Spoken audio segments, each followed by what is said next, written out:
Farmer Mish here, checking in from the basement of the flower picking garden, and today is another day of watering. And you see I got some more babies sprouting up. Those are my amaranths back there. You can see the Snapdragons all the way in the back.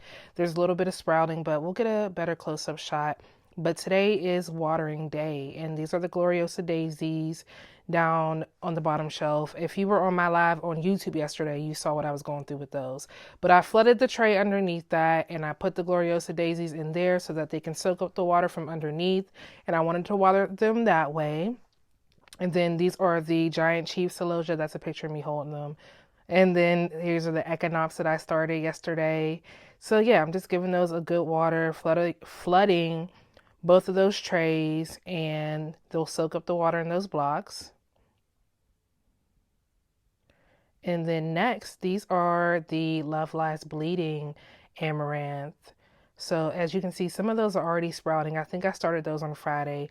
And then hot biscuits, we're not getting any action yet, but watering both of those trays. And the Love Lies Bleeding tray wasn't that dry, so I didn't add too much water for them to soak up. And lastly, my tray of Snapdragons. And we got two little babies sprouting up, but no wasting water around here. So I poured some of that water that was in another tray into that Snapdragon tray. And then I'm going to add some more fresh water into that tray to water them. And then I just keep an eye on them as they soak up the water.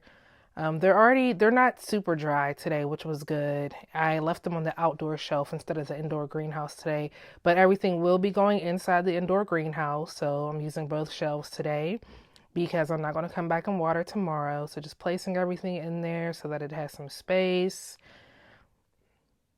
And what I'm going to try to do is keep the blocks on the top shelf and then the tray on the bottom shelf, because I do have a coworker who is a cat and I just want to make sure he doesn't mess with the soil block. So it doesn't seem like he really bothers the top shelf, but he has climbed into the bottom shelf of the indoor greenhouse. So the bottom shelf I'll put in the cell tray of Gloriosa daisies, and they look pretty wet, but I'm going to put those in the bottom tray. I took them out of the water and also giving them one last little touch to make sure they are wet, which they are. And this is how everything's looking after watering. And yeah, I'll be back Thursday, taking a little day off. But yeah, this is how everything's looking. So say my last goodbye. See y'all Thursday. And that's it. Thanks for checking in, y'all.